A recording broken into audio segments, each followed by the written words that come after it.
Oh, everything's so white. Welcome back to the Words from the Nerds podcast. What a way to start that. Everything's so white. Um, where we bring you all of our nerdy news discussions, topics, and all of our opinions and everything that you love to hear from all of us. And of course, I am joined today. I am your host, Charlie, or as it says right now, Curly. But joined today, as always, by my two lovely co-hosts, Aiden and Benjamin. Guys, I don't want to ask you how you're doing, but I know maybe some audience members will care about whatever the fuck little weirdo shit Benjamin's got going on this upcoming weekend. So, Ben, give a quick little rundown of what you got going on, man. Oh gosh, okay. Yeah, so something else that I do outside of watch movies and collect Legos and whatever else is I speedrun Lego Star Wars. I speedrun a couple different Lego games, but the main one being Lego Star Wars The Complete Saga, something I'm sure a lot of people can relate to growing up on playing on their Wii. Most Lego games now you can just play on your computer, which is really nice. But I speedrun that game and I'm a part of the community, and every year around like spring going into summertime, there is an annual tournament that we've been hosting. And so this year I was a part of helping organize that and helping out with some of the production side of things, helping with commentary and whatnot. And I'm about to go in person for the top 8 tournament. We did like a whole bracket style to get to that point, and now the top 8 players are going to compete in this upcoming weekend to crown the champion of the tournament. So if you have any interest, check out, it is ladderleague.run is the website. It has the link to the Discord and all the previous VODs and the schedule for the upcoming matches and anything else that you... Do any of the VODs have any of your runs on there? Not my runs, but my commentary, because I didn't participate. I didn't participate in the event itself. Okay. But I did commentate on like 2 or 3 of the matches that have happened in the last couple of months. So is there anywhere we can go to watch some of your runs? Some of my runs? Well, yeah. You can. It's not really a thing that you just like do, because most of them, like, they're not commentated. Okay. It's literally just like a recording of the game with like the splits of the speed run and showing the times and whatnot throughout the run and whatnot. But my username on speedrun.com is, well, it just changed. It's Saber. That's my gamer tag. It used to have some numbers and whatnot, but actually if you search up the numbers with the numbers Saber1658 on YouTube, you'll find a bunch of my old Super Mario Maker stuff, which is funny. That'll come up before anything else, because people would post like clear videos beating my levels, because I made like slightly harder levels and whatnot. So yeah, I'm very excited to go in person. There's a whole media day. We're going to get to do some like different skits and whatnot. There's a team like blindfolded Lego building challenge that I get to be a part of, which is really exciting, where like one person's blindfolded and then their teammate isn't, and they have to like tell them, feel for this the one who's blindfolded. I love that. That's my favorite game. Wait, they rob? Of course. Okay. So yeah, there's going to be a lot of fun stuff that's going to be happening throughout the weekend. For anyone who cares, the Twitch account is twitch.tv/Lego Speedruns. So there will be tournament running most of the day Friday, and then a decent portion on Saturday and Sunday as well, just for the top 8 bracket. So yeah, it's going to be very fun. I love doing the hobby. I've done it for, I guess just about 3 years now. So I love doing it. I grew up doing it a little bit, and I always liked gaming on the more like competitive side of things. I wasn't ever like really, really good at like a ton of different games, but speedrunning is one of those things that I've put a lot of time into. It's some of the only gaming that I do nowadays. So I really enjoy it. Crazy. Thanks, Charlie. That's crazy. That's a whole. Let me talk about that's it. A whole ordeal, dude. That's huge. It really is. Yeah. It's just crazy to me, because you were like, oh yeah, my stuff's gonna be packed up, and then like Charlie's like, well, come on, what are you doing? And you're like, oh yeah, just this fucking huge thing. It's like, okay. I will Exactly, man.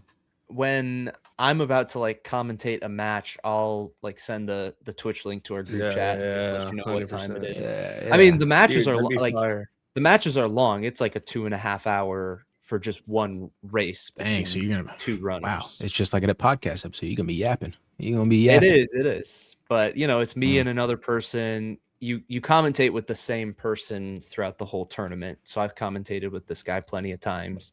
Him and I are good friends, and we've done like co-op runs together as well. So it's gonna be a fun time.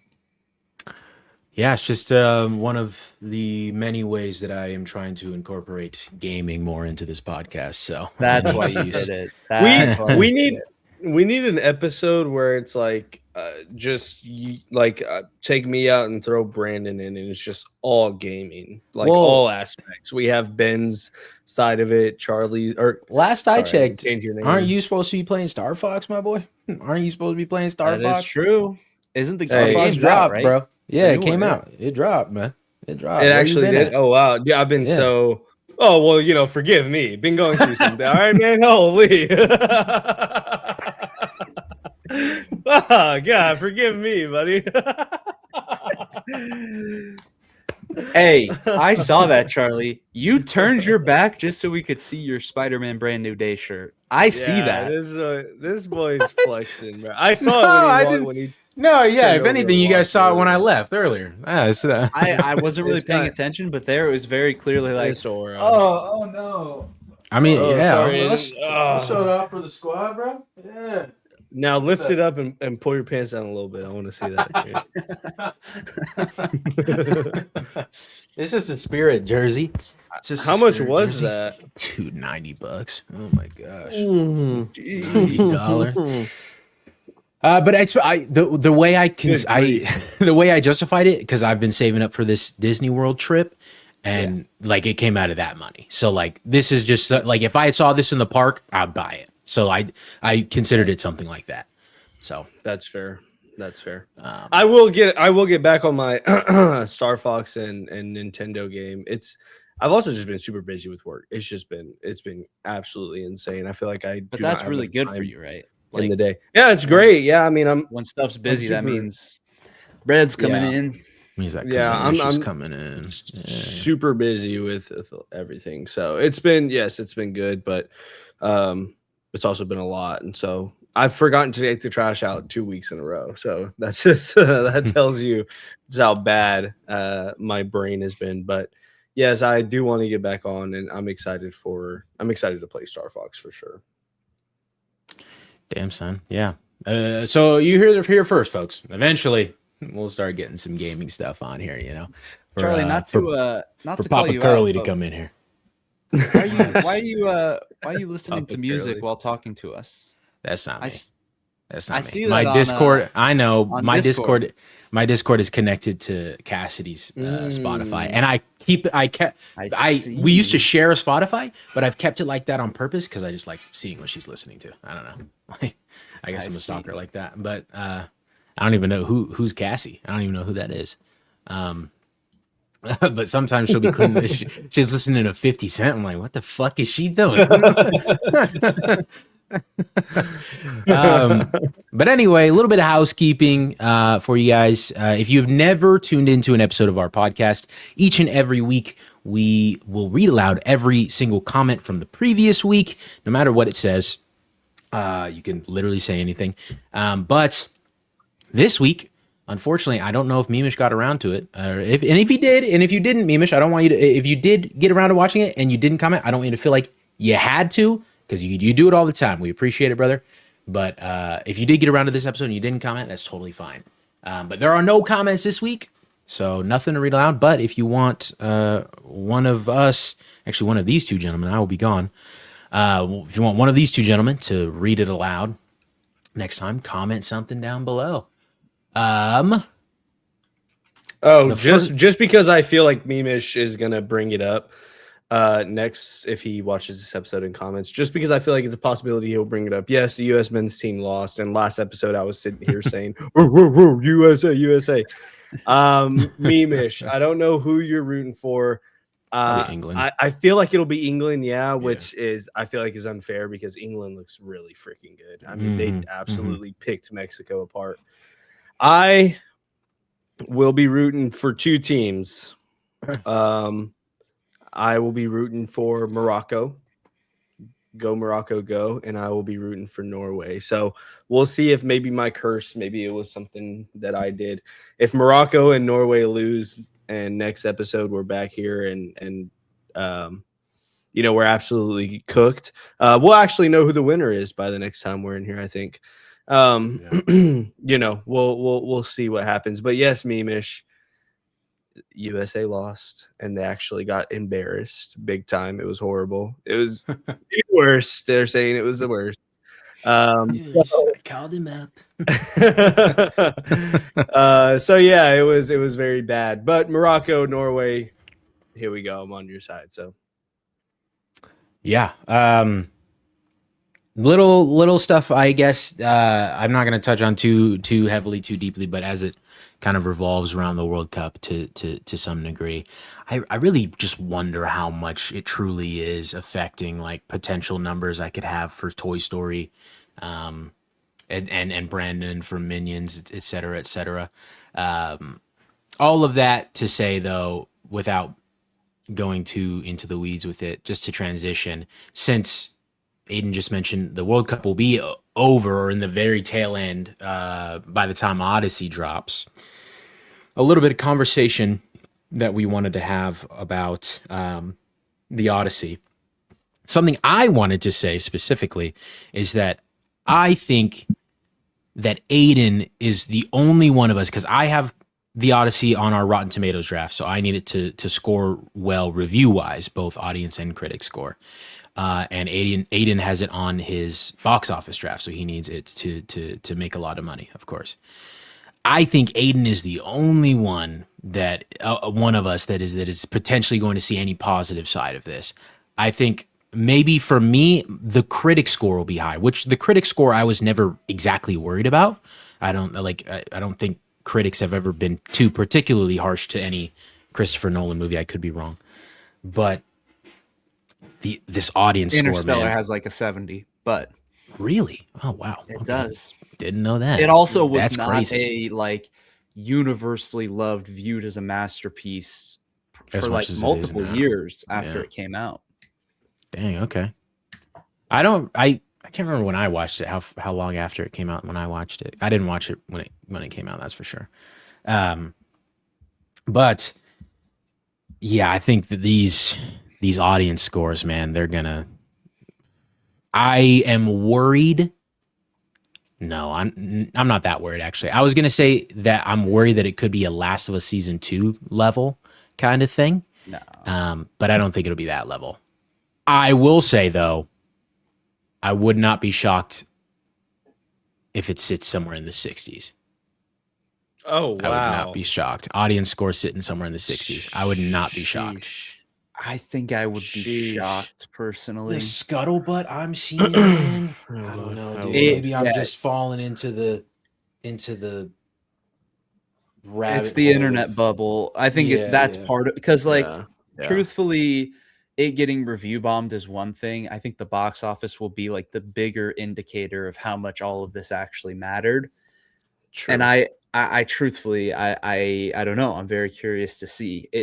The newest trailer became the most disliked trailer ever, topping Disney's Snow White trailer from a couple years ago, their Snow White remake. So obviously that says like a little bit of something, but also we know that this movie is going to make a crap ton of money, and that like all of the people who are complaining on YouTube, complaining on Twitter, like it's not a real indicator of real life and what's actually going to happen. And, we'll have to see what the turnout actually ends up being. And I think it's going to have incredibly good positive word of mouth. I do think there's going to be some review bombing. But yeah, I'll let Aiden share his thoughts, and then I have some more stuff to say about kind of the box office side of things.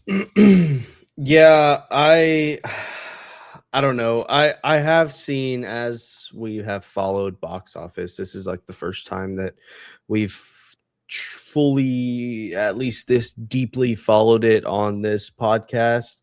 And something that I've noticed this year, I was a big voice that Taylor Swift and her original song and her maybe voicing a character was going to have a big impact on Toy Story, and it didn't.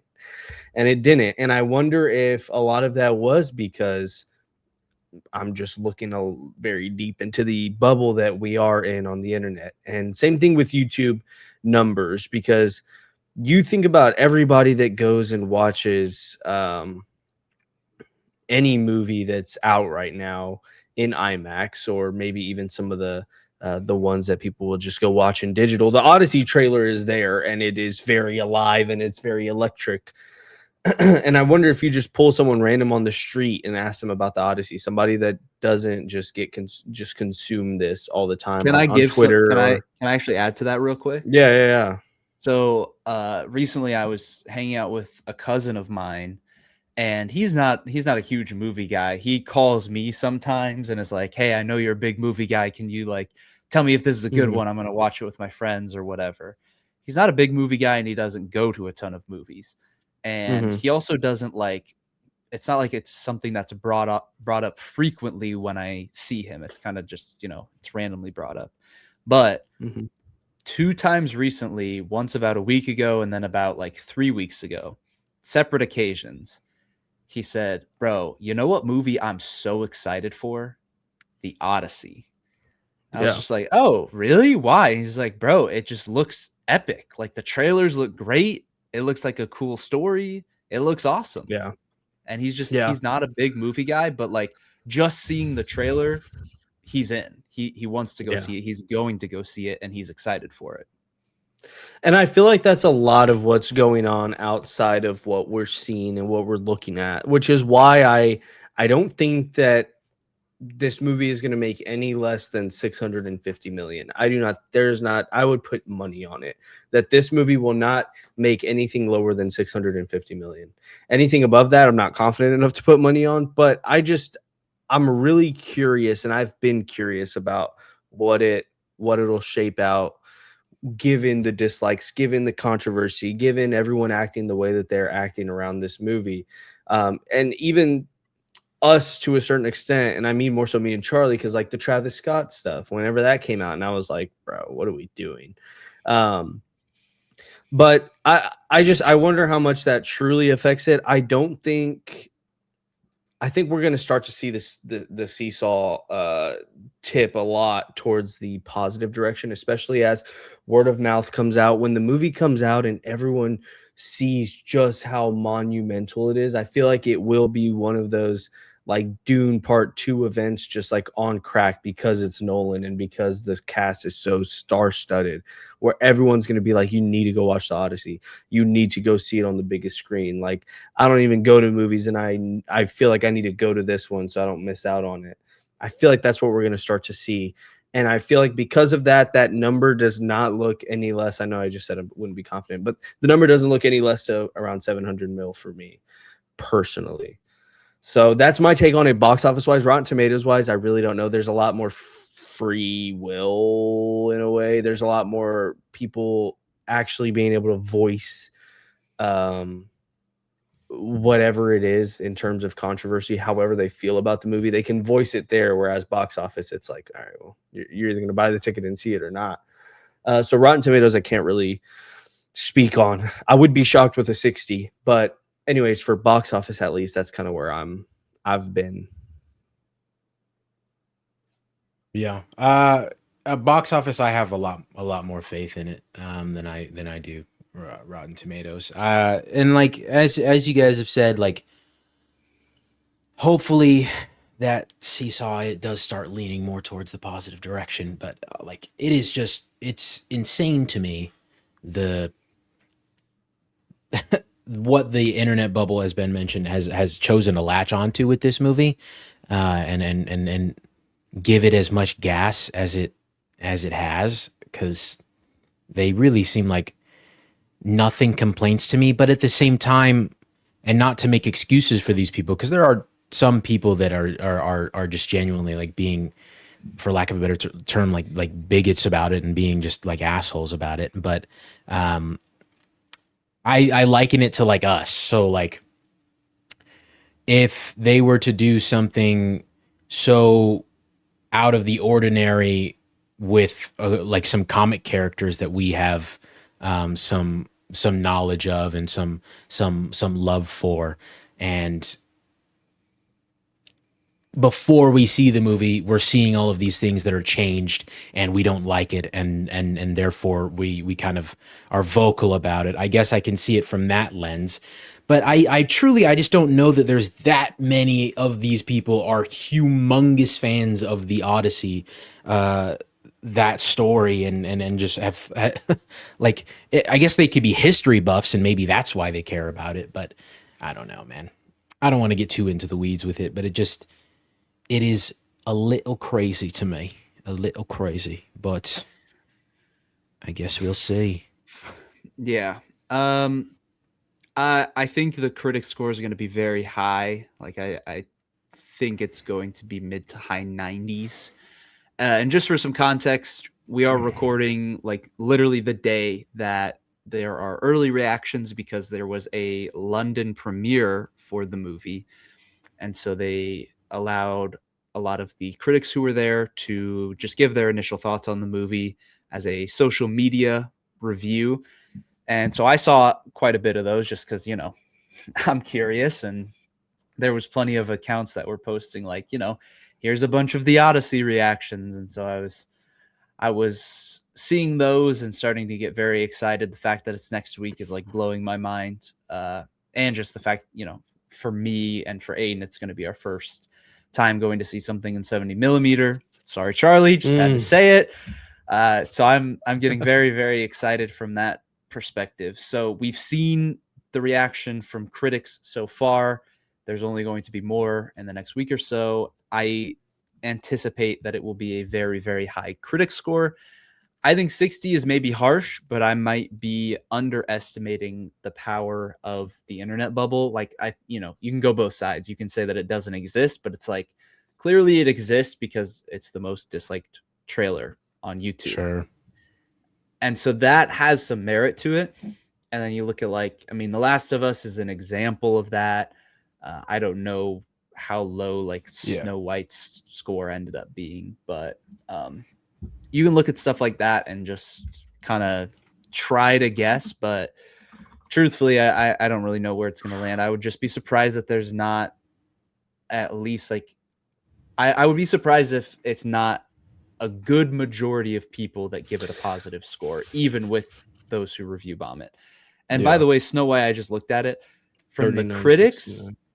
From the critics, 39%. From the audience, 69%. So that's kind of weird. But I just quoted Rachel Zegler when she was like, weird.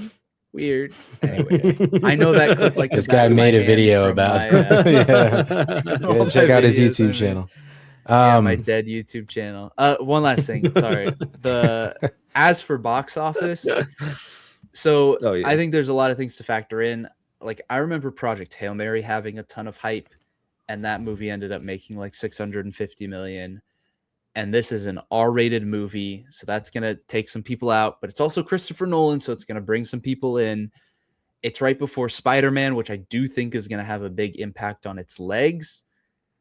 I think there's a chance that this doesn't break even, but I think it will. I think there's a chance it doesn't, but I really do think it will.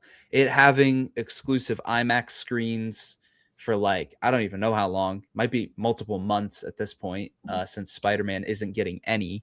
It might have those locked down for a long time, and that boosted Project Hail Mary a lot. So I really think it's dependent upon legs. I could see it. I don't see it hitting $1 billion. I mean, if Michael is struggling to just barely cross that finish line, it's just not happening for the Odyssey. Which is a surprise to me, but that's a different conversation. So I think the guess of around 700 mil is pretty good, just depending upon legs. So I think it'll make money, but I think we're right around there. Just legs could make it not, or it just barely will, but I don't see it blowing past 800 million. So I have a couple of things. First, I haven't checked this statistic myself, so I don't know, but I saw something that said like No Way Home's box office, only 100 million of it was because of IMAX showings and whatnot. And granted, that's Wow. that's a little different just because, like, as we've talked about previously, China is the biggest IMAX market in the world, and it didn't release there because of the Statue of Liberty thing. So, like, now I believe the Odyssey is having a China release. I don't see why it wouldn't. So how much does that factor in? How much does that add to it, et cetera, et cetera? But, and this is kind of off topic, but just out of curiosity, did Project Hail Mary, did that profit you as much as you like hoped it would or imagined it would? Yeah. Yeah. Okay. Yeah. I mean, 175 to 250 was kind of like I almost for a second there was worried that it wasn't even going to break even. But again, that was like beginning of the year. I didn't really know how all of this was going to play out. Sure. But it was slowing down a lot faster than I would have liked it to start slowing down. But yeah, finishing with 683 on a 500 mil break even, I was like, hey, look, I'm completely happy with that. That's why with I'm kind of treating the Odyssey the same way. Like, I got the Odyssey second pick of the summer season, and I got Project Hail Mary with the second pick of the winter season. So it's like, that's kind of how I'm playing it. If the Odyssey can get me 1 to 150, I'll be more than happy with that, because Devil Wears Prada already got me my Michael numbers. Like, that's how I'm kind of trying to look at this. But to make a long story short, yes, I was happy with what I got from. I thought it was going to make more, to be honest. You guys both had that sentiment when we drafted it. I do remember that. It was mostly like I just felt like there was so much hype built around the movie. The early reactions were incredible, and so many people who, don't go to movies all the time really wanted to go see it. They wanted to go see a Ryan Gosling movie that has some pull, and I don't know. I said it was going to clear like 750 mil, I think is what I said. So I thought it would make a little bit more than it did. You mentioned the hype, and that's the other thing I wanted to bring up, because I just today, while I was at work, I tossed a headphone in and I went back to our summer draft and I started listening to it. And it's fun, huh? It's fun. yeah. It's funny because in that one, Aiden mentions multiple times that, like, he's following the hype this time, because, like, he didn't do it with his Rotten Tomatoes draft and he regretted it. And he didn't do it, I think, with this. Sorry, he didn't do it with last year's Rotten Tomato draft, and I think he said he didn't do it with this one either. But now with the box office draft, he's specifically following the hype, and it's working for him. it's working for him so far. So but I bring it up to say, like, does that continue with the Odyssey? Because, like, there is still hype, but there's also, I mean, anti-hype. I don't know. There's also some hate. Yeah, I thought about everything, and sometimes that's my issue, is that I'm thinking too much about everything. So, like, I when the Odyssey fell to me, I was super hype with it because I had already had my mind on, this is one of the first 4 picks. This has to be one of the first 4 picks. Immediately after I picked it, I'm sitting there and I'm like, gosh, did I make the right decision? So I'm doing all the thinking afterwards, because I'm like, in the moment, I just need to shut my brain off and just go for it. Yeah, it's the Odyssey. Of course it'll make the money. Of course it'll bang, boom. And I still think, like, high end, and I think I said this last week's episode, high end, I think it will make 800. But I think 700 has become the middle ground, and the low has become, breaking even just barely. So I don't know. I feel like part of me in that moment had to just trust the hype, had to blindly go for it, because, I didn't for the Rotten Tomatoes. I tried to do the drama, and I didn't do One Piece. I didn't play it safe, and like this time, it's like you got to play it safe. Just shoot for the Odyssey. Well, so. That's what I'm saying. I think this whole it's been working out for you, and I think it's going to continue to work out for you. So, well, Charlie, you ripped it 1-1 pick for the Rotten Tomatoes draft. I know some of that was also to take it away. Yeah. That was yeah. I well, especially over Invincible. Yeah. But I pretty much, I don't know if I guess I immediately regretted that decision, but I do regret that decision, especially now looking at what I'm faced with.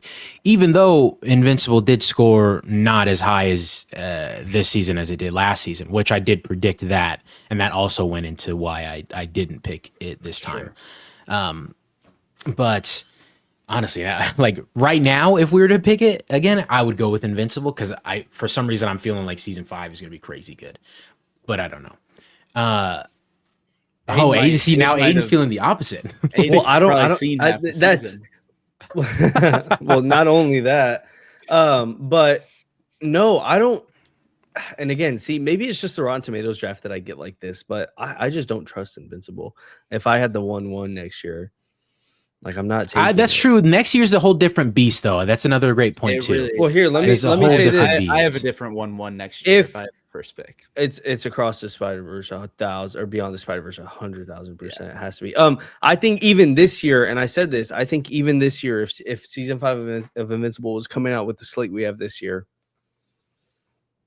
I'm not doing it. It's not your 1-1. I don't trust it. And again, maybe some of that is me. I don't even think I would have picked it this year if I had the 1 of 1. So then Odyssey was your 1-1, or what's your 1-1 this year? Because you went third. Odyssey. I think it was Odyssey because Odyssey's I said in the draft that I was like, yep. I mean, that's the pick. That's the 1-1 is Odyssey. And then the trailer came out, and I was like, Dune, right? You went Dune. Oh yeah, Dune. Yeah. Really, Odyssey over Dune for your 1-1. I would have went Odyssey. Now, if I had the second pick, I probably go Dune. Sure. We don't have to get too into the weeds with it. Yeah. But I mean, I just wanted to bring up the discussion, and it seems like I think we've talked about it every week now for the past like 3 weeks. Some shade of this Odyssey situation that we're heading into. So it'll be interesting to see. And it's all. I mean, when the movie comes out, like that all goes away immediately. We're gonna love. We're all going to love the movie. There's no doubt. We're gonna glaze it to no end. Yeah. I already glazed Christopher Nolan. He's probably my favorite director of all time. Like there's just that that's just kind of a current thing, and it's gonna pass, and at some point it just kind of naturally goes away, and then you realize that people really didn't actually care as much as they claimed that they did. Yeah. But speaking of loving directors and whatnot, Aiden asked us a question before we hopped in here today, and I guess I'm just gonna read it verbatim. Actually, I don't have my phone. I just realized I don't have my phone in here. Huh. Look at me. I don't need. Cassidy she's going through it. Cassidy she's going through listening to Megan Thee Stallion. Look at me, bro. I don't need all this fancy tech, bro. I don't need all this fancy tech in my life. Look, bro, y'all are addicted to your phones. Not me, though. Do you need one of us to read it for you? Yeah, yes, please. I got you. Oh, nice. There you go. All right, I'm just gonna read it verbatim. You get free reign and full creative to pick any director to make any superhero movie of your choosing. And you can choose to elaborate on the premise of the movie and things like that, if you please, and why you choose the combo. You know what we got to do? We got to shake some of these jitters out, baby. If we're spinning this wheel for Dune, your name's not on the list, though, bro. Your name's not on the list. We got to shake some of these jitters out. Here's my reason why. I was listening to our last episode. I'm just gonna say that jitters is crazy. I was listening to our last episode, and Charlie said, "No, that's fine. We spun it. It landed on Ben, and then it landed on me." And he was like, that's fine, because that just means next time we spin it, it'll land on me, and that'll be for Dune. You're not getting away that easy, pal. So we're gonna be using this as much as we can. Holy shit. We will go 10 seconds. All right. To see who goes numero uno. Oh, it's gonna be Mr. Ben. I was about to say Charlie.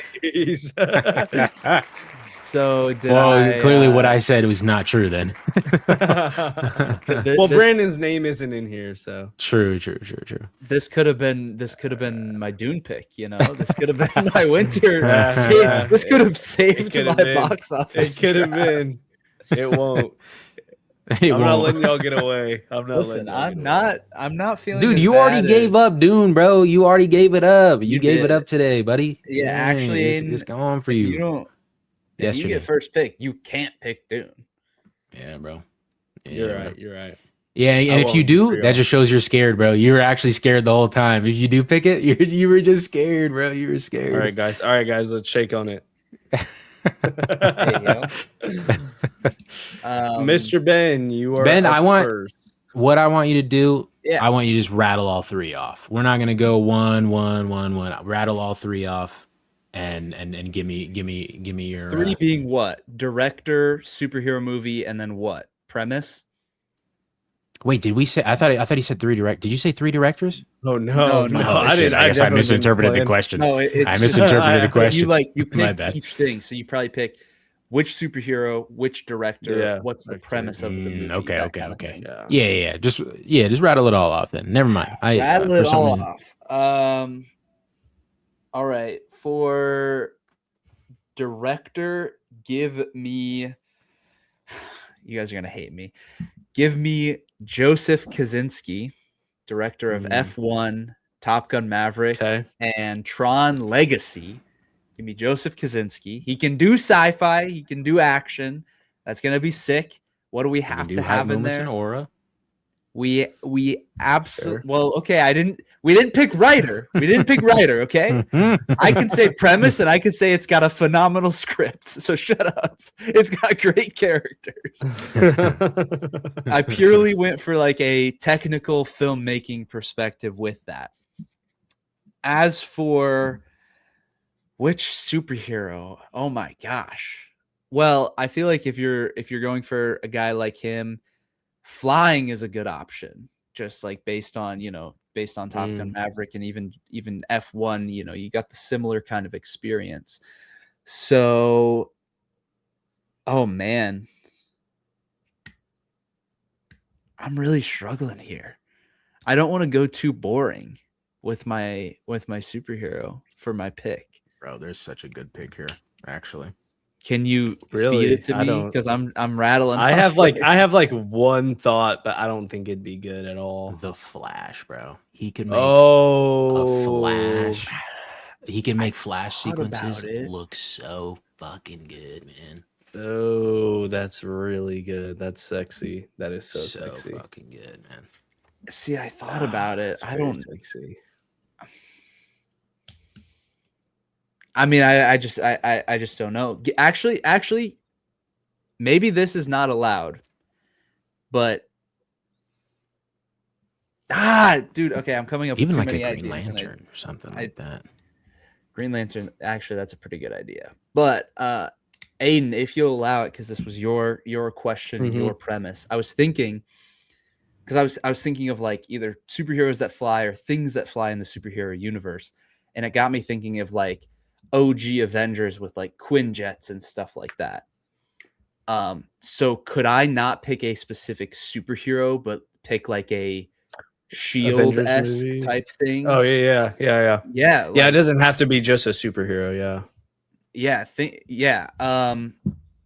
And if that was the premise, then I mean, maybe this would actually be a really cool idea for a movie, but imagine it's like from the perspective of the Shield agents who end up like assisting the Avengers like on the helicarrier and through their missions and whatever. And so you get to see like all the fighter jet pilots. You're actually cooking. Yeah. It allows like my thought, other characters to come in, but like the main focus is like you're viewing it from the perspective of like the agency itself.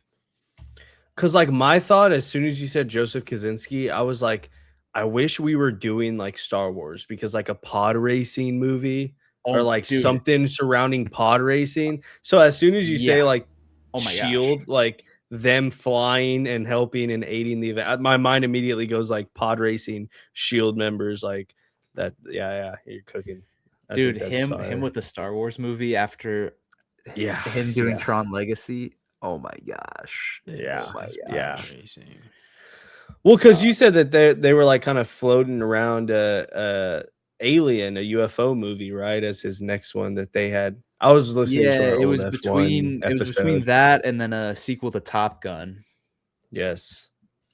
which I think Yeah. both might be happening. But originally for premise, I was gonna try and pick a hero that could like have a really cool like horror type story, because to me like that's something that I've thought would be cool from a Star Wars movie, a really out there Star Wars movie, or even a series, like from the perspective of like a stormtrooper or something like that. There's books that have been written about that kind of premise, so I tried to think outside the box in that area. But as soon as I went Joseph Kosinski, I just I was drawn to base it more around his strengths and skill set.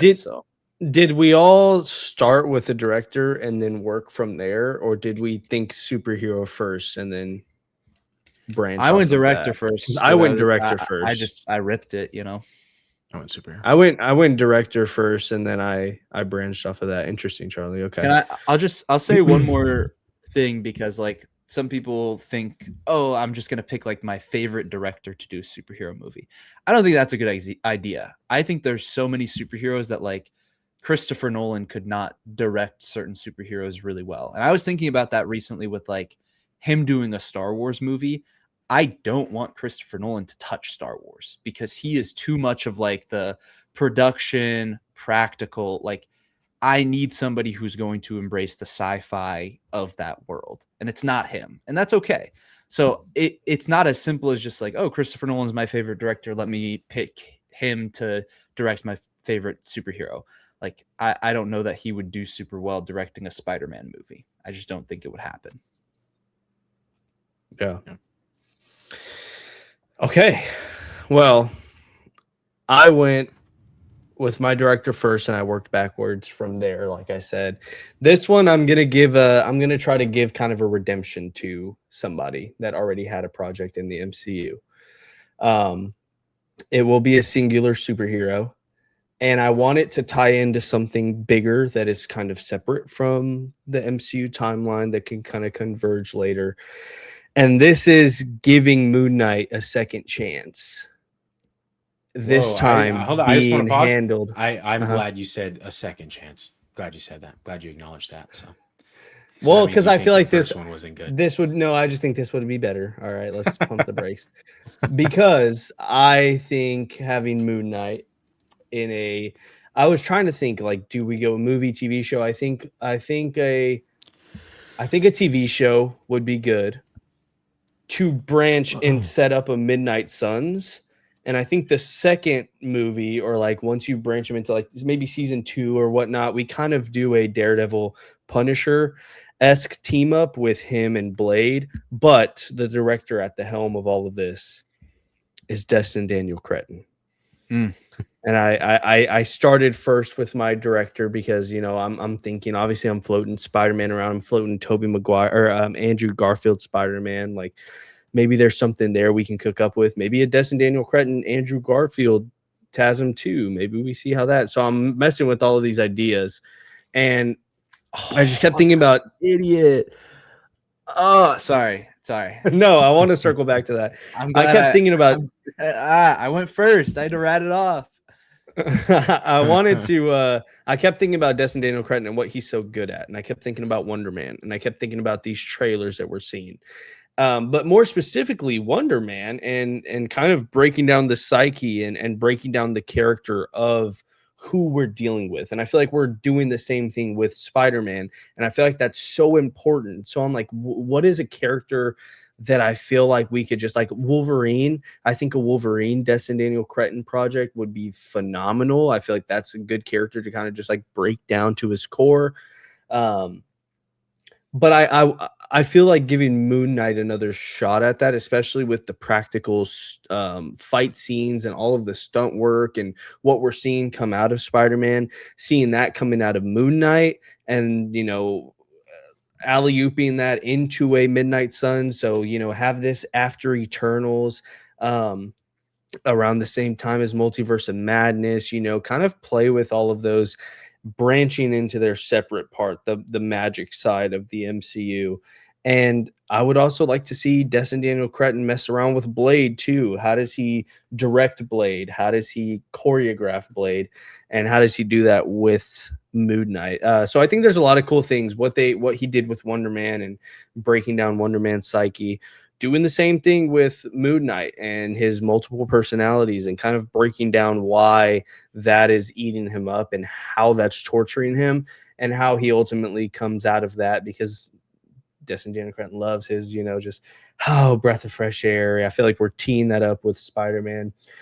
I want to see a little bit of that, and also combine that with some sick stunts and some sick fight scenes. I think Moon Knight was already really good in those areas, but I feel like, it could have been way better. And I think Destin Daniel Cretton could make that way better. So, Ben, I want to know what your revelation was.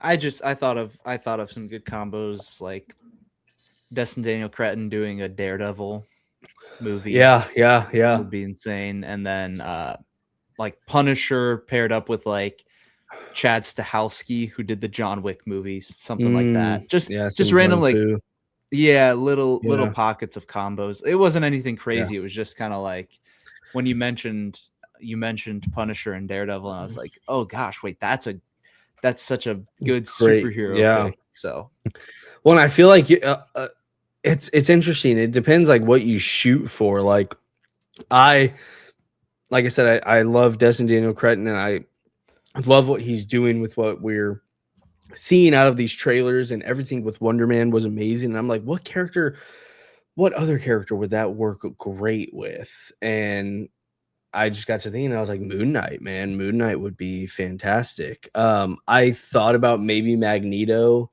but I feel like, which I think we could get away with, because Shang-Chi we were a little bit fantastical there. So it doesn't have to be grounded to be Destin Daniel Cretton's, but like a Magneto project directed by him, I think could freaking good, dude. I think the writing on that could go absolutely insane. But a Moon Knight project directed by Destin Daniel Cretton was by far and away my number one pick. Nice. I agree, because golly, do I want Moon Knight to have another shot at being good. But for me, and I'm gonna ask this because I don't want to cheat, did we say it has to be a movie? I know you touched on it being a series. No, I mean, okay, fly off the cuff. Yeah, okay, just give me what you got. Also gonna cheat in another way, but we'll get to that in a second. All right, dude, go for it. Just go for it. We'll get to that in a second. So maybe this comes hot off the heels of watching X-Men 97, which we will be talking about here in a little bit, minus Benjamin. Fucking bitch. But I would love, and this is also not great because we're getting one, like one's on the docket with Jake Schreier, but an X-Men project, ideally like a TV show, because this is where this person shines, and this is why I say I'm cheating here. Tony Gilroy, man. I need Tony Gilroy to run some shit up on the X-Men, bro. Oh my gosh. That would fucking cook so fucking now hard, what are we focusing on the most? Are we focusing on I would Professor want X and Magneto or Wolverine, or I would want a Scott focus. Scott is my favorite X-Men. I love Cyclops. Cyclops is my absolute favorite.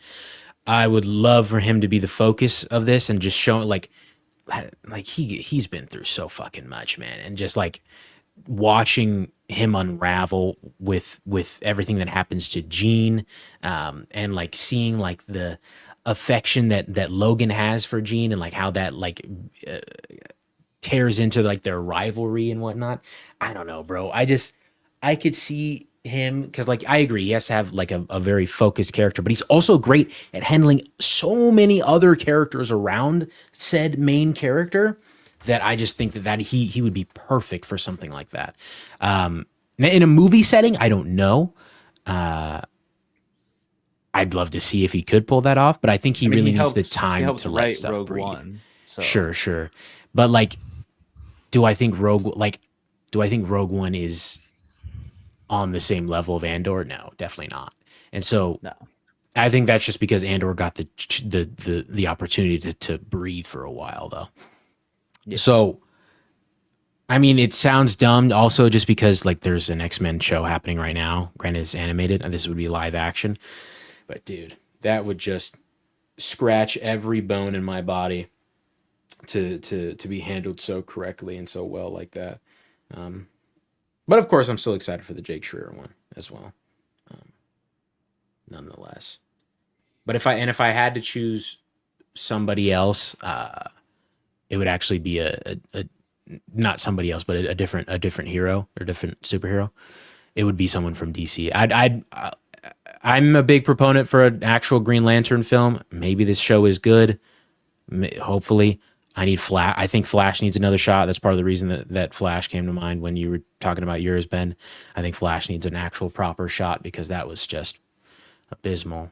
Maybe and then Wonder Woman. Probably why it didn't come to mind is because like I don't have like a great piece of media to pull Flash from in my brain. Sure. Mm-hmm. That's fair. Like the only one that I can think of is the Flashpoint animated movie, and even then, that's not like super great. It's just like it's enjoyable. But yeah, great question, Aiden. Great question, even though it was like just fucking right. That's all you need to say. That's all you need to say. Oh damn! I didn't meet him on time. Yeah, I don't know. The thought just popped in my head, and so I wanted to see what y'all could cook up. Sure, yeah. Next time, keep the thought in your head. Let's go on to. Hey, be nice to Aiden. Next time, put the fries in the bag. Yeah, bro. Yo, hey, we got curly fries down there. Put the curly fries in the bag, bro. But now we are going to transition to one that I've been itching, quite frankly, to talk about. And that is The Bear Season 5, the final season of this show. Let's give our first reactions, I guess. The 8-episode season in 5, 4, 3, 2, 1. I probably didn't need to go down from 5. I probably didn't need to go. I didn't synced up. See, Fire, man. Another great season. Cinema. Another great fucking season. And they did it again. In the year of seasons of shows not ending well, man. Oh, yes. Said. Can't believe we come to this one and we're just cooking, literally we're cooking. But this, I think, in almost every way for me, and this is why I give it a 2 thumbs up, and I don't want to jump. I mean, it's been out for a week, and people who are watching this, they're going to care. Yeah. So yeah, let's just jump right in. The only point of contention I have is with Carmi's story, but I did see that I think they left it up for interpretation, which I guess that's fine. But for me, I just find it so hard to believe that Carmi does not love this shit. I don't think this is left up to interpretation. I think 100% this man is staying. Oh my god, he loves. I think that's what that last shot was, where he texts Mike's number. All good, and like that's he's in the shot because like I would argue, and sorry, I know you're trying to make a point, but I would argue that like that was supposed to be his his point and his journey throughout all this. Cause like, yeah, Mike wanted to keep him separate from this life, the restaurant life, because of how stressful and whatnot it can be, and how it like was breaking him down and tearing him down. I mean, there were other things tearing Mike down as well. But I think that Carmy being able to balance that and come out the other side of that, I think is part of his story. Cause like, yeah, we see that whole thing. And like the ideal is he doesn't end up where his brother ended up, you know? And so that's the way I like to think of it. And so him quitting the restaurant and going to be a fucking intern at an architectural company, I just like, no way, bro. No shot. Well, and I actually love that about that scene too, because the way that it's structured to me is you don't know what he's doing here, right? He's dressed up. Maybe you can make some interpretations, but overall, you don't really know what Carmy is there for until she asks him, tell me about what you used to do, whatever. And he just goes on a tear. And it's just another one of his gorgeous monologues. And she's like, well, I mean, I just asked, in the sense of being an intern at an architectural firm. Like, I didn't mean all of that. And in that moment, it's like, he loves this shit, man. Mm-hmm. Like, he literally loves this. He says, chaotic as it was, like, I had never had as much fun as I had that day or something like that. Yeah, yeah. And I think the overall goal of this season after last season, his apology tour and understanding what he needed to work on and how he could be better, this season being the season where he literally tells her at the end of the finale, you're the bear. You're the bear. Like this is all you. This is always supposed to be you. And then he sees them all lift him back up. I dropped Starman's plate and they're like, Carm, we got you. Like, we have you. You're going to be okay. And I think that's what all of this was. It was supposed to show, like, hey, he can fall in love with this again. And this is the way that he falls in love with this again, is nights like this, services like this, where they're just fucking in their bag and they're all just chefing up and they get to just relax afterwards and know that they changed multiple people's lives. Like, they are all meant for this. And I think that's what this entire show has shown since after season 2, is that they are all meant to do this. And that's what he tells them. He's like, y'all love this shit. Like, I can see it. Y'all love this. And it's like, yeah, motherfucker, you do too. Like, you do too. You're not seeing the vision. So this being and I didn't know how I felt about it at first. I know I'm all over the place, because I want Ben's thoughts too. I didn't know how I felt about the first 5 episodes being the span of one day, right? I didn't really know. And even rewatching, because I've gotten through 4 episodes on a rewatch, so I'm in the middle of rewatching it. I didn't know how I felt about it at first. After seeing how everything played out, this is the journey. This is what you need for the finale. It is what you need for that final service. This final service needs to span over a day so that you can let those moments breathe and you can show why, like, his journey into finally accepting that and finally understanding what loving this really looks like. He thought he loved it before. He only thought that he loved it before. He didn't understand what it really could be, because he's worked at all these highbrow restaurants where, they did 3 turns every night and it was just like work, done. He doesn't know what it's like to do that with a family that's not just screaming and cussing each other out and is actually working and beating as one. And so spanning that over a day to let those moments breathe and actually show, his journey into fully loving that again, I think is fucking perfect. So I have no complaints with it spanning over a day after thinking about it and rewatching it. And even in the moment, I didn't hate it. After episode 2, I was like, okay, I kind of see what we're doing here. And there's so many good moments that you could pick out because I think they structured it the way they did. Yeah, it's very like, and I know you guys don't have a reference to this, and Aiden's probably gonna hate that I'm gonna bring this up, but it's very like The Pit. Like, that's what The Pit does. The entire season of the show is one day, one shift, and I didn't like that about The Pit at first, but it grew on me. And so, like, seeing them try to tackle that in this show, a show that I love, like, perfect. I thought it was great. That is actually one of my bigger complaints. Really? Yeah. And not that I think it hindered this season too much, but it does feel like it undermines a little bit of the ending of the last season. I think it's weird because, like, obviously we still spend like a lot of time with Carmi and we get to see how everything unfolds with him kind of going back and forth and deciding if he wants to leave or not. But there was something about the fact that, like, we had the ending of season 4 and, you know, we didn't know how this was all going to happen and how they were going to wrap it up. And all of the development for this whole season takes place within, you know, like basically a day other than the epilogue and kind of the aftermath of everything. And it's weird. And I don't know if it's me like taking a step back and being too like meta about viewing it from like a show perspective. Because even though we still got the same like amount of time and episodes to be with our characters, it feels more rushed because it in the actual story, it's in such a short period of time.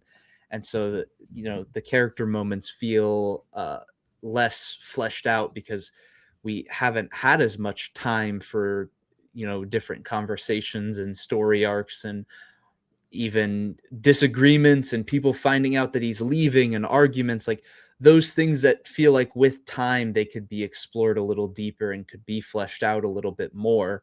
And instead all of it happens within such a short period of time. So it's not a huge hindrance because I think what we still got from the show was really well done and, you know, enjoyable, and I still really loved it. And it's, you know, I think this is a lot happier of a season compared to previous seasons. It's a lot less stressful than the previous seasons.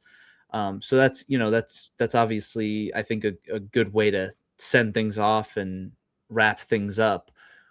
But it did hinder just like a little bit because I feel like some of those things that are supposed to be hitting really hard just didn't hit quite as hard. Because to me, it's like, I think canonically, and I'm like, yeah, like Carmi's still going back and forth and people are finding out, but like he literally just decided, like this literally just happened. And now we're like, that's partially why even at like the very, very end, when he was deciding, when as the audience were deciding based on interpretation if he was going to be leaving or not, and going to be an intern or not, it's like at that point I didn't believe that in the slightest. And his decision at the end of season 4 seems like, I don't know, it took one shift going really well for him to be brought back in. Like it all happens very quick to me. And also his decision to like leave, like he was still there and involved in this season pretty much I mean, he wasn't like leading the shift, obviously. Obviously that was, you know, that was Sid, but still like being very, very involved in what was happening. So it's hard to like pinpoint exactly, but there's some like combination there of how they decided to tell the story and the timeline and the motive and the arc that Carmi goes on that I just don't quite like fully buy into as much as I would like to, simply based on like the structure of the show. So I still loved it. I mean, I thought it was great, but I was a little like, my hesitancy with that did like hold it back just a little bit compared to a couple of the other seasons. So this wouldn't be like my favorite season, and I'm sure we'll get into that a little bit later, but it was still very good. I would agree in terms of I'd agree in terms of like him quitting and okay, well, we sacrifice, you know, the final service for not getting a lot of those moments. But another part of me is like, how different would those moments really be compared to what we've already seen in seasons 3 and 4? Like, have we already gotten a lot of that in this show? Have we already gotten a lot of those moments with each other where I feel like we've built so much upon that we know how Marcus would respond. We know how Tina would respond. I mean, we kind of see her just be like, I don't have time for fucking goodbyes right now. Like we got some shit to do. And I think we also see that with the character work.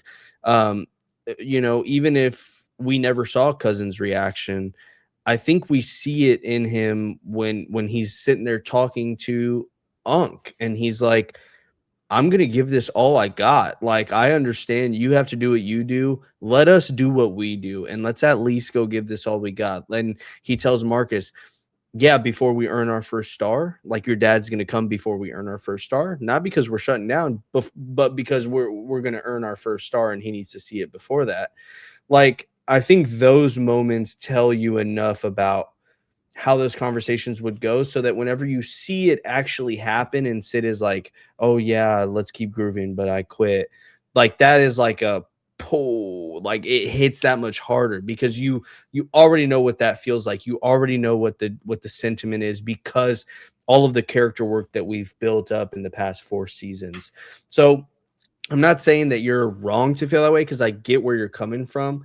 For me, I think I was able to buy in a little bit easier and understand like this season is not about Carmi per se. It's not about the crew per se. It's about this final service and it's about the bear, like the restaurant, the bear. Yeah. And oh, you tearing up, man? Sorry. Yeah. Dude. He said, yeah.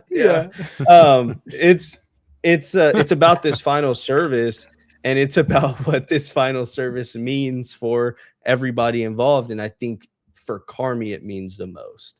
And I think I'm also able to buy how fast this decision is because I feel like a part of him wanted to still love it. And I feel like a part of him could see himself loving it. He just never gave those reins over to Sid like he felt that he should have. And even throughout this episode, it's so hard for him to, or throughout the season, it's still hard for him to not micromanage or not pipe up when someone says, Chef, can I talk to you? And I feel like that's that part of him that just can't let go. And he finally sees what this could actually be like and how amazing it is. He's over there tearing up whenever they finish their turns. And he's like, shit, this is everything that I ever wanted it to be. And I know that that's now possible. So who am I to leave and take that away from everybody? And I think that's because that part of him is still holding on and has been holding on this season. So it was a lot easier for me to buy. But I do see where you're coming from in regards to how fast everything seems to move because of the structure. I just think you're a hater, bro. Your shit works perfectly. Dude, don't do that. Aiden's had a tough day. What? Yeah, dude. I'm talking to you, fucked pal. up, bro. I'm talking to you, up, buddy bro. boy. All No, right. I still really loved everything that happened and seeing everything come together. I mean, obviously not without like its hiccups and its faults and whatever, but seeing everything come together and seeing them work in such synchronized motion. I mean, I was absolutely vibing.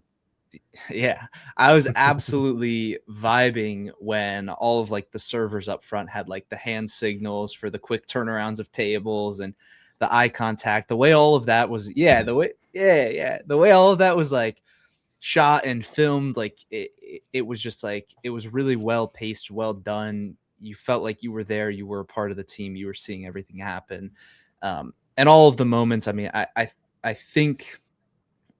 I mean, everything with Cousin is probably a highlight for me when he was calling to like try to cancel some of the reservations, and you get to hear his interaction on the phone and hear people's story and how excited they are and not canceling any of them. And I mean, I think it was ever since the Forks episode, but just like this is what happened during this one night, this one shift is what he has been dreaming of since he's been like inspired to really like lock in and put everything that he has into making this like the perfect night and the perfect experience for everyone who's there.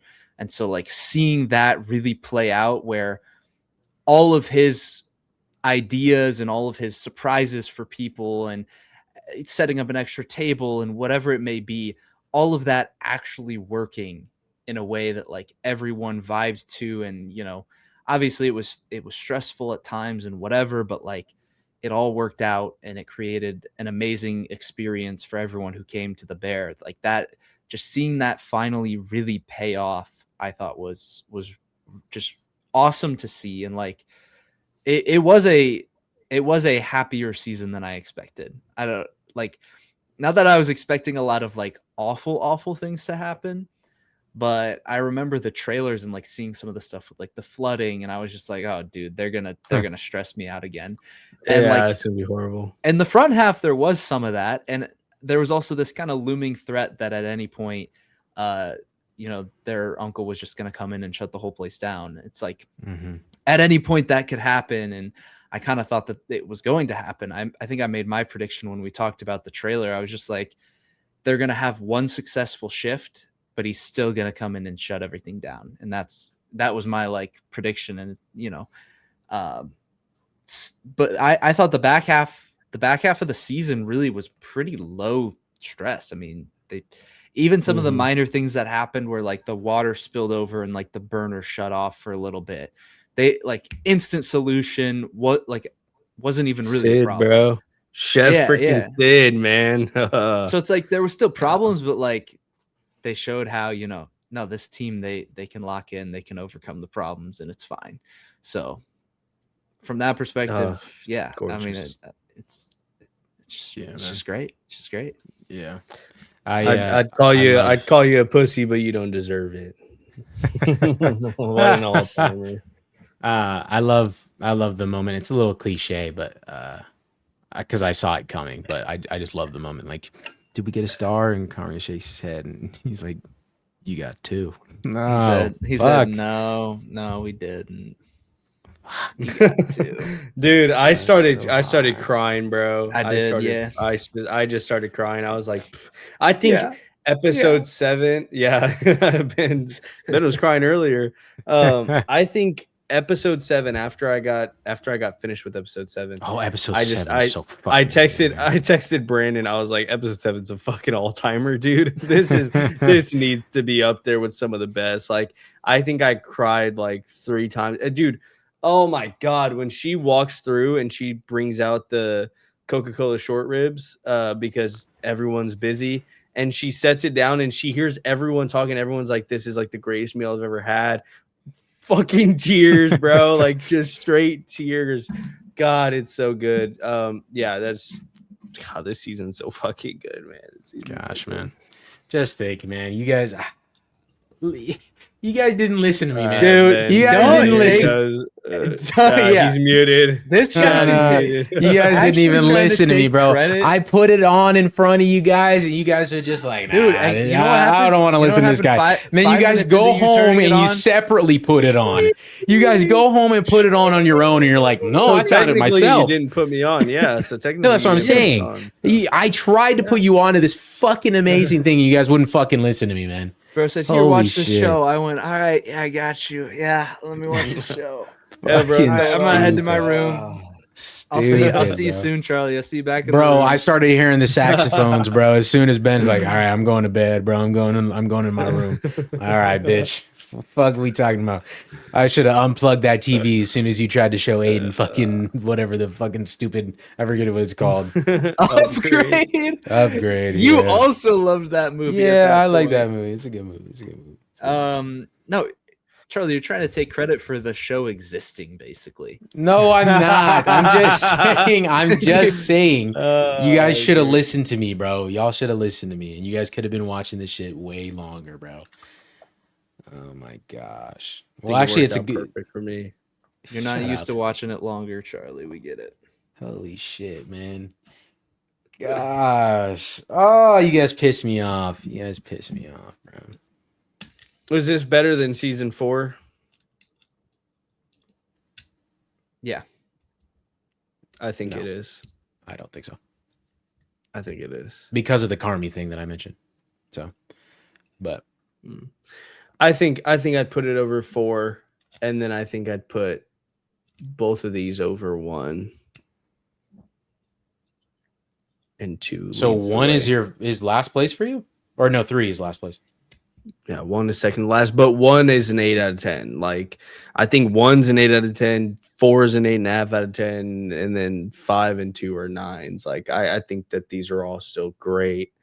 And I honestly don't even hate season 3. Like, I think season 3 is good. Like, I didn't hate it as much as other people made it out to seem, or made it out to I wouldn't say I hate it as much as other people, but I definitely I don't like that season though. Yeah. I think I think for me, starting from the bottom up, it's 3, 1, 4, or sorry, 3, 1, 5, 2, 4. No, 4, 2. 4, 2. Oh, okay. I was gonna say 4 at the top. Yeah, Is 4, 2. 4, 2. 4, 2. Just 4 is a great season, Charlie's man. height 4-2. I would probably 3, 1, 4, 5, 2. So just swap 4 and 5. 3, 1, 4, 5, 2. Yeah. That's mine. Yeah. 3, 1, 4, That's 5, crazy. Ben, how do you're shitting on the entire like formula of this season, the way it's laid out, but you like this one more than 4? I mean, Yo, lay off my boy. I would probably like I'm not like Aiden where like I watch it in a day and then rewatch it over the next like multiple weeks. I probably should do that because for both last season and this season, I think I watched both of them like within 2 days. So like Yeah.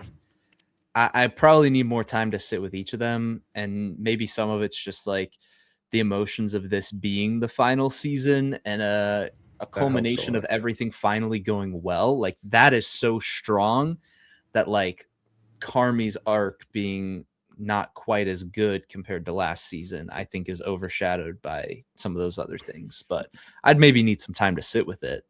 Sure. It's just how I'm feeling right now. It's just recency bias you guys are feeling. It's fine. You guys will get over it one day. Well, I didn't like season 4 when I first watched it. I wasn't the biggest fan of it. And then on a rewatch, I was like, this is really good. I was tripping for sure. I'm but not this the big- one, it I just wasn't all the- clicked immediately. I wasn't the biggest fan of Charlie when I first like talked to him and interacted with him, and now Yeah, it takes a gone little bit lower yeah. on the list. Oh fuck yeah, you're right. So I'm very convincing, is what you guys are saying. Thank you. No, we've liked you less as we've gotten to know you. So you're opposite of convincing. This is my show I'm hosting, so shut the fuck up. All right. Matter of Yes, fact, sir. Ben, you know what time it is? Get the fuck out, bitch.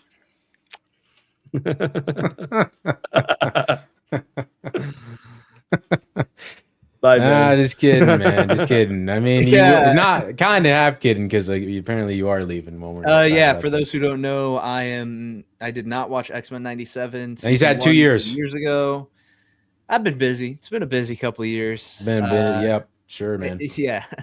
But I am in the process of catching up, and by the next time that we talk, I will be fully caught up and be able to be in all of the conversations. So I will be leaving these gentlemen to talk about X-Men '97 Season 2. Keep in mind, he still hasn't even seen season 1 of X-Men '97 yet, bro. Like, it's not even the fact that he finally finished season 1 and he just hasn't started season 2 yet. Witness peak, bro. You're about to witness peak. I'm enjoying it. I'll just say I'm watching through season 1, which I've seen some of this before, but it was a couple of years ago. Remember, it's really good. It's more wacky than I remember. Like there's a lot of dream sequences and like just kind of crazy creative choices. You probably watched the video game episode, huh? I have seen that portion of it, but I'm also talking about. Yeah. I think it was episode 2 when I forget the bad guy's name, but he's kind of vampire-esque, and they were all kind of hallucinating. Mr. Sinister. Yeah, Mr. Sinister. They were hallucinating in the X Mansion, and like that sequence got pretty trippy as well. So it just like really leans into the fact that like, oh yeah, this is an animated TV show, and you can do a bunch of crazy stuff like that. That would be really hard to pull off in any sort of live action setting. So I also just want to say that I just rewatched the entirety of season 1 last week. So I've seen it twice now before Benjamin's seen it. Yeah, Aiden, you got any medals over there? Listen, dude, 2 years. Pipe down, buddy. Pipe down. 2 years. Hey, and I got you a all I prize. want to say, can I have that? That's you can have this, to be honest. When you come here, this has your name on it. I'll take that, yeah. But also I wanted to say in my rewatch, surprisingly enough, and I've never been like a big one way or the other about this kind of thing, this show works much better as a week to week. Like watching stuff that I can't say because for Benjamin's sake, like this stuff just works. Season 1, like there's little things that I just think like make it all happen like too quickly when you're just binge watching it, I think, versus like when you're waiting week to week, you kind of have like that illusion of time that kind of helps you. I think kind of akin to what Ben was mentioning in terms of like character arcs for the bear and whatnot. That might have helped this season of the bear if I didn't watch it all within 2 days. Oh, okay. It might have. Yeah. If it was a even though weekend. it's still like your favorite season. I didn't have it at the top. What was it? 2. Okay, it's your second favorite season. So even though it's your second, Oh yeah, season, it was still really good. But I'm just, if it was 2 episodes a week for a month, like that would have topped season 2 for you. No, I'm just saying it might have changed things, even though it's the same show. All right, so you're just pointing out stupid shit that don't. And also, that's why it's taking me a bit longer to catch up on X-Men. I'm not trying to. Bro, you're about to make me make Aiden's day worse. You keep talking, bro. You're about to make me make Aiden's day. Hey, hop off my boy. Hop off my boy. All right, enjoy the X-Men 97. See you guys in. Oh, I've enjoyed it 2 times over now. Yeah, yeah. Charlie, enjoy your trip. Have a fun time. Hope you have a safe flight. I hope you feel. You hear how you just said that? You hear how you just said that, Chad? I hope when you're there that you feel safe all the time, sleeping at night and walking around. Don't worry. When I'm in the plane flying over your guys' little flyover fucking states, I'm gonna fucking take a picture right out the window. Oh, 2 little bitches live down there. That's what I'm gonna do. Aiden, I'm sorry that Charlie treats you this way. It's Curly, bro. That's how Curly is, Yeah, if you need help, just let me know. I'll get his ass with you. You'd get this ass? What the fuck? Yeah. All right. You guys have fun. I know you want some alone time. That's crazy. Sayonara. Bye, Mr. Benjamin. Yeah. Get him out of here. Out. Holy cornball. Holy snap-a-rooney. But yes, X-Men 97 season 2 is finally upon us. The first 3 episodes, I guess we'll give a first reaction to this too, because why the hell not?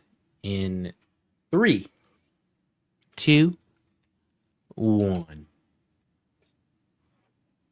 Peak, really? Peak for you. I'm right back on it, man. This shit is right back, like reigniting the flame inside of me. Sure. Fuck, man. Yeah, I'm all in for it. I'm loving it again. Yeah, I think all 3 episodes were great. Yeah, I think episode 2 was phenomenal. I think episode 1 was my second favorite, and 3 is my least favorite. Okay. And I don't know, man. I think, like, of course, I like the hype moments in aura in episode 1 were great, and like there was a lot of great future stuff with the X-Men, and just seeing Storm conjure us fucking fucking solar dude. Storm, bro. Like, come on, Are you man. kidding me? Like, that's great shit. That's great shit. Don't get me wrong.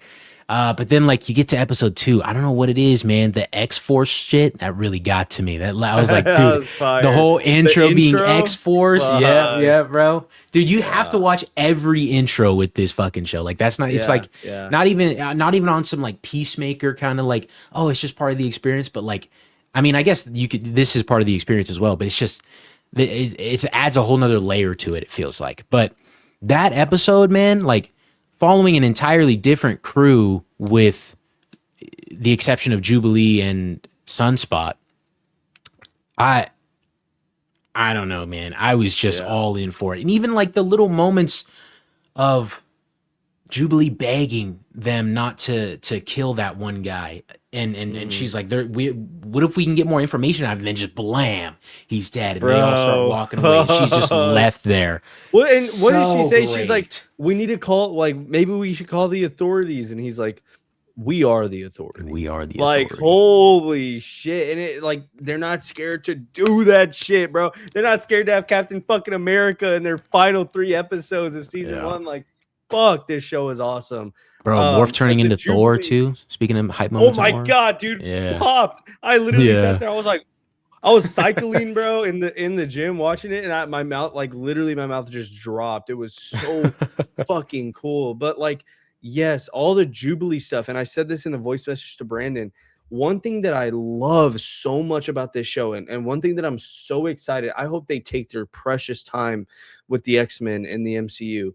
Because one thing I love is like you can get a sequence that will just make you feel like, oh yeah, why would that not be my favorite X-Men character? Why would Jubilee not be my favorite X-Men character of all time? Because like she just did some insane stuff here, and she just had some awesome motives and some great character work, like convincing Polaris to lean into why she did this in the first place, like trying to convince the X-Force team to listen to her and lean into their good side and not just kill a mutant just because Apocalypse has gotten a hold of them. And I'm like, yeah, why would I not fucking love Jubilee? Why would she not be my favorite of all time? And then you get moments like that with Scott too, and like moments like that with Cable. It's a testament to this show and its writing, just that they can make any character feel bigger than life itself.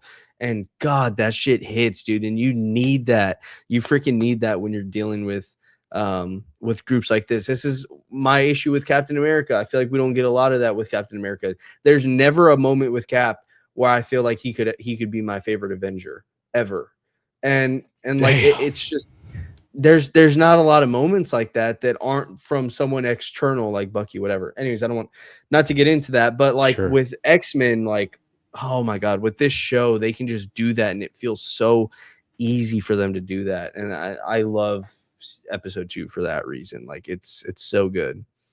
And even the Charles and Magneto moments too. Like those were the highlights of episode 3 for me. I just think episode 3 kind of like it muddies the waters a bit just with Apocalypse and their handling of Apocalypse. It just seems a little disjointed at the moment, and like they're just struggling to get along. And I'm kind of like, all right, let's like beat for beat. I know where this leads. Like I know they're going to get pissed off about something, and I know he's just going to end up killing the guy that Magneto's telling him not to kill. Magneto thinks he has a grasp on the situation. He really doesn't.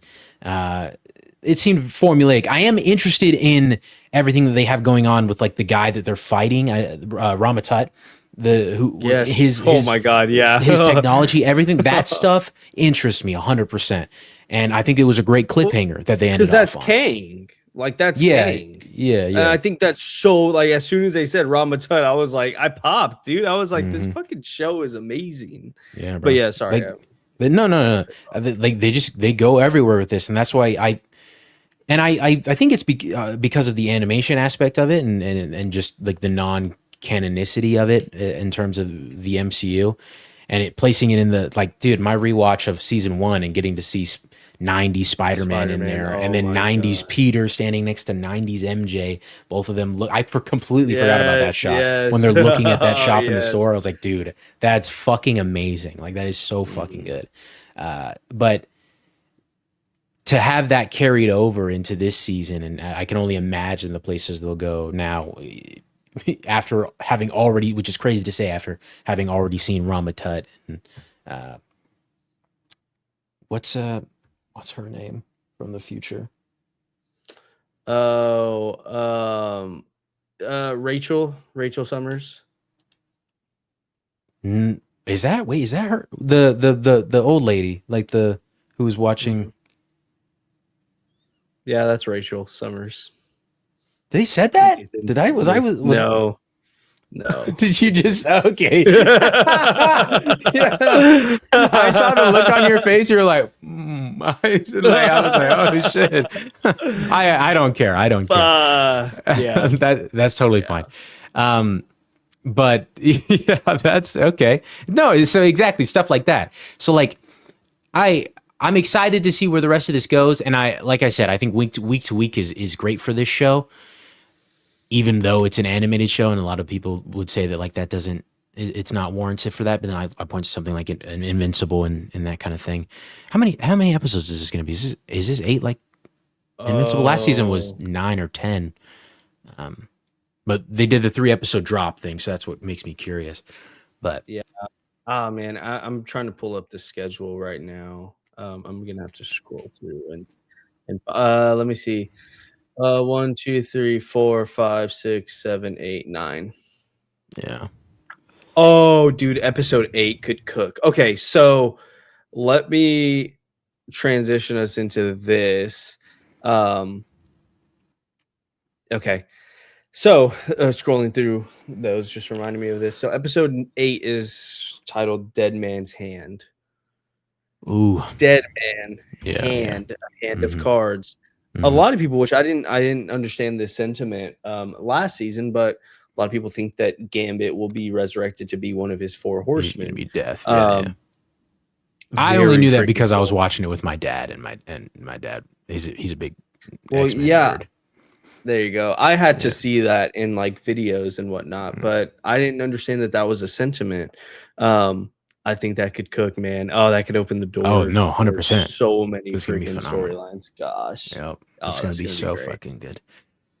But I have I goosebumps. don't I wonder if, like, because last season the way it was structured, it was very not all over the place. They knew what they were doing and they knew where they were going with things, but the main villain wasn't really a factor until well over like halfway through the season. So I wonder if Yeah. Apocalypse is going to be an entire season arching villain, or if they have other plans in mind. I'm sure they'll set something else up at the end of this end of the season, but Yeah. uh, I do think that Apocalypse will be an overarching villain of the story. And I sure. honestly I wonder what that means for how this will be, because obviously I didn't watch any of the old um Cartoon. iterations of this show. Yeah. So I don't know what that looks like, what that will look like for this show, having a villain that's here at the beginning of the beginning of the season and spans the entire time. So I'll be interested in seeing if that's makes it better or worse in season 1. Yeah, I think Apocalypse is a villain they can do that with very easily, and it would make sense for them to switch up the way that they structure this show rather than trying to stick to do one half of the season one way and then start switching up in the back half. I think episode 5 being that turning point with the first season. And who knows, man? I mean, maybe because you said Dead Man's Hand is episode 5 for this season. Episode 8, Episode 8. Okay. penultimate. Oh, okay. So 9 episodes. So yeah, I mean, Yes, no. I don't know. We'll see. I think just for me, I need more of that, like, great character. What's the word? Not assessment, but just like just character work. I guess I think it's lacking in that department a little bit. As of this point in the show, with the exception of Jubilee and how she got to really shine in episode 2, and then also episode 1 with Scott and Cable and Jean. I think episode 3 was a little bit lacking, other than slight conversations, some philosophical discussions between Charles and Magneto, and just the proper way to go about things. That one seemed more just campy, for lack of a better term, to, I don't know, explore the past and be jumping around in a different time period and see what that's like, see what the people were like back then, and see what Ramatut has, the kind of power that he has back then, and that kind of thing. So I'm not worried about the rest of the season going forward by any means, but I just think that at this point it was almost a double thumbs up for me, but I can't get to peak or anything like that.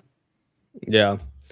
Yeah, no, fair. I mean, this is fully just brought back that feeling of watching season 1 and just how good season 1 was, how they were cooking with every storyline. And even though 3 is a little bit slower, I still loved, like, I just love the idea of, all right, I'm gonna send y'all to when Apocalypse first started his reign, and I'm gonna send it to the height of his reign. Like we're gonna try everything we can to like nip this in the bud somehow, some way. So I think focusing on him when he first started and seeing even at that point, Magneto and Professor X still find something to disagree on, and Magneto still tries to find a way to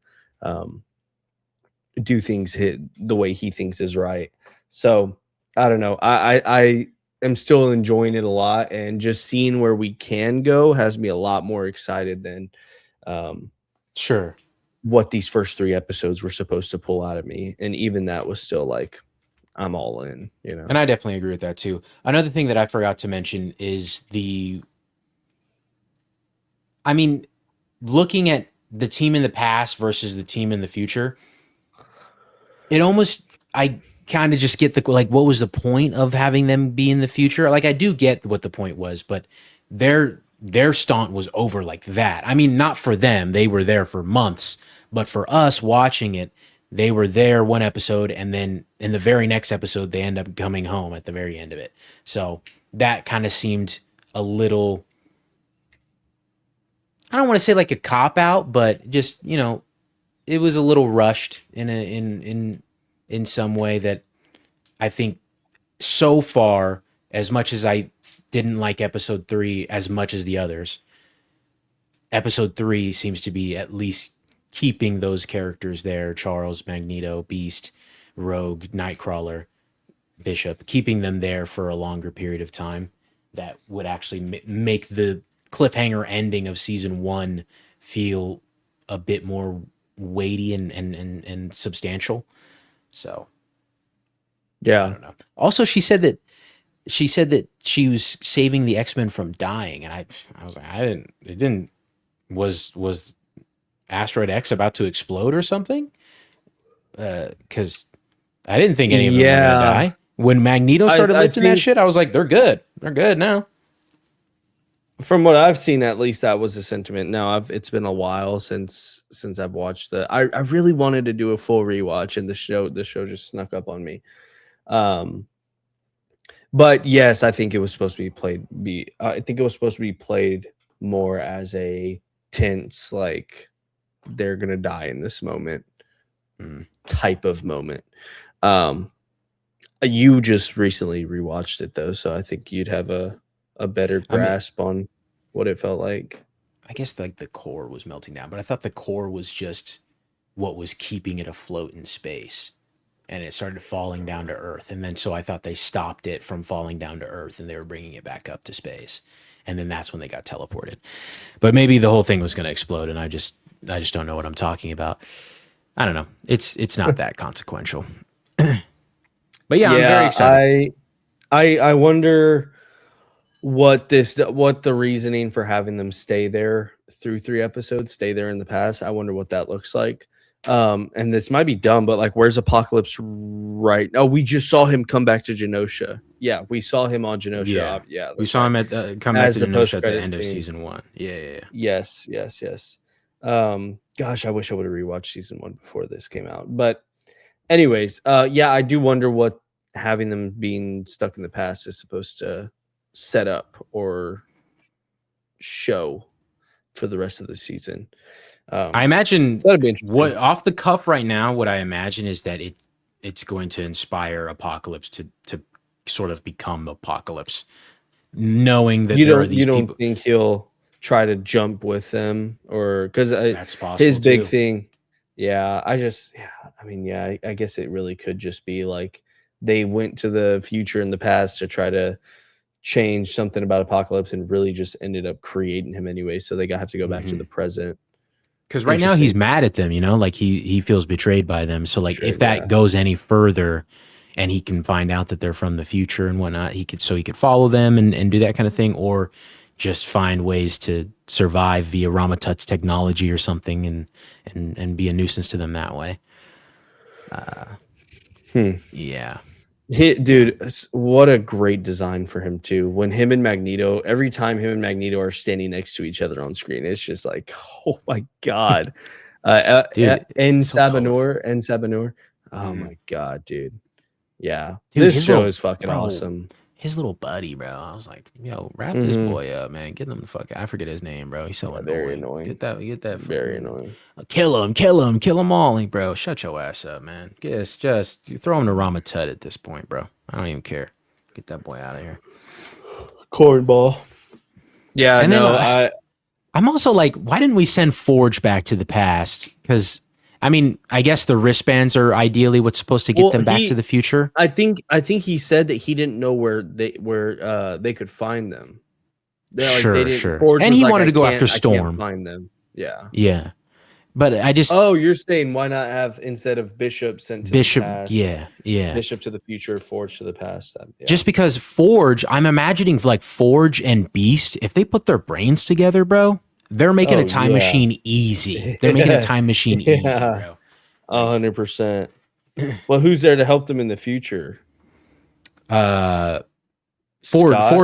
Forge goes to them in the future, but the way they get back is with Cable. Cable sends them back with his computer. Sends them back to the 90s. Why not have Forge? Yeah. Yeah. So have Forge go to the past. Cable does help them. Yeah. Have Forge go to the past and help them build one because they don't have a cable or anything back then. But unless these wristbands can send them back to the wristbands Bishop has, I'm sure because Bishop travels through time all the time. So I'm sure Bishop has a plan. But also, is that why what took him so long to find? Because he didn't know where they were. Yeah, And Forge just happened upon Wolverine. Well, technically, Wolverine happened upon him because Forge was getting surrounded by Apocalypse bots or something. I do know that was something Forge had said. He's like, there's literally no way to find out where they are right now in time. So that was like one of his reasonings for not going back. But Bishop's, I'm not sure what Bishop's excuse would be.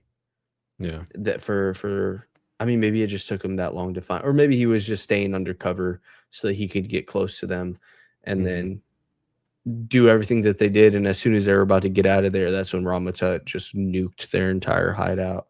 Yep. So if we get out of there in like the first couple minutes next episode, I'm gonna be like, all right, could we not have gotten out of there like at the end? Like, I just want to know like where we go from here. Yeah.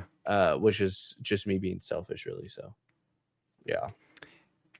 Yeah, I mean, Magneto made I don't think it's going to be that hard. Like Magneto in Genosha in season 1 made a little force field bubble around him and Leech and some other mutants. Granted, those mutants ended up dying, but so if Magneto can do that there, I imagine he can do that here too. So like that cliffhanger just didn't really do much for me, I guess is what I'm trying to say. Because like like you're saying, I just imagine they're going to be out of there in 2 seconds flat next episode. But maybe I'm wrong. Yeah, well, that's what I'm saying. We'll see. I mean, if they spend another episode there, another 2 episodes stuck in the past, that's when things I think will get interesting. So I don't know. We'll see. Yeah.